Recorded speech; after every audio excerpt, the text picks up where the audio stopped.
This old beat-up Zippo. It doesn't even work anymore. But I still carry it. It makes a specific sound when you flick it open, a hollow clink. It's the exact same sound the door of my father's Ford Falcon used to make, the sound of him leaving for the factory at 5 a.m. The sound of a life I swore I would never have. At 20, I thought that sound was the enemy. Now at 67, I know it was the sound of a starting gun for a race I ran in the completely wrong direction. Back then, my world was small and smelled of rust and desperation. I was going to be different. I was going to be a man who wore a suit that never got dirty. A man whose hands were soft. I had this vision of myself in a glass tower, looking down on the city, and that image was my God. I worshipped it. Then I met Sarah. She didn't fit into that world. She managed a dusty old bookstore, the kind with creaky floors and that intoxicating smell of aging paper and ink. She read poetry aloud to me, her voice soft but sure, and she had this laugh, a real, unashamed belly laugh that made me forget all about glass towers. She saw something in me that had nothing to do with ambition.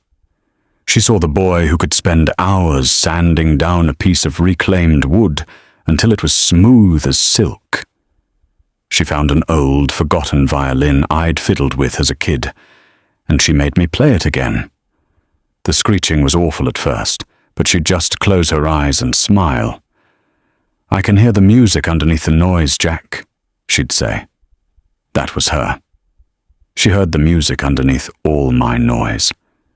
The breaking point came on a rainy Tuesday. I'd just gotten a final offer for an internship in New York City, the first rung on the ladder. It was everything I thought I wanted. I went to the bookstore to tell her. I found her in the back, meticulously repairing the spine of an old copy of Leaves of Grass.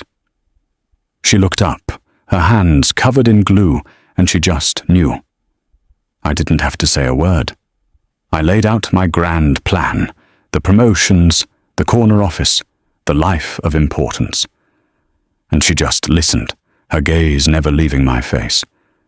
When I was finished, she said, quietly, "And the violin? The wood? Where do they fit in that life?" The lie came so easily. "That's just stuff you do, it's not who you are," I said. "This is who I am." I've never seen a light go out in someone's eyes before, but it happened right then. It was like a switch was flipped. She didn't argue, she didn't cry. She just nodded, turned back to her book and said, "I hope it's worth it." I walked out of that bookstore and into my shiny new life. And for a while it felt worth it. I got the suit. I got the office. I married a woman who looked good at corporate parties and who understood that my real mistress was my career.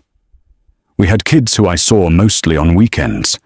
I climbed, and I climbed, and I climbed, crushing competitors, working through vacations, my heart hardening with every new digit added to my bank account. The music underneath the noise died. The boy who loved the feel of wood was buried under spreadsheets and quarterly reports. The silence didn't hit me all at once. It crept in slowly. It was in the empty passenger seat on long business trips. It was in the hollow echo of a house too big for the little love it contained.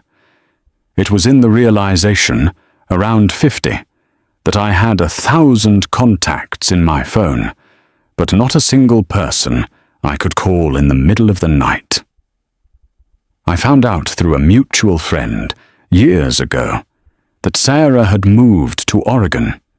She married a high school music teacher. They bought a little plot of land. He teaches, and she runs a community art center. The friend said she's still got that same laugh. I got everything I chased. I won the race I set out to run.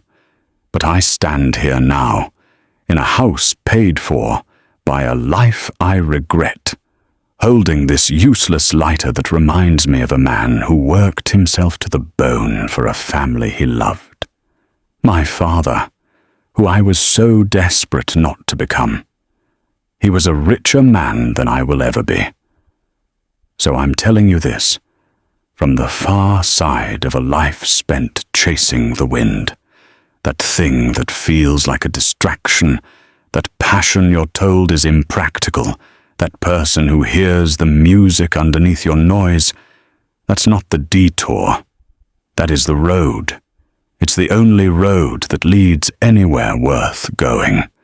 Don't spend 40 years of your life climbing a ladder to find out it was leaning against the wrong damn wall.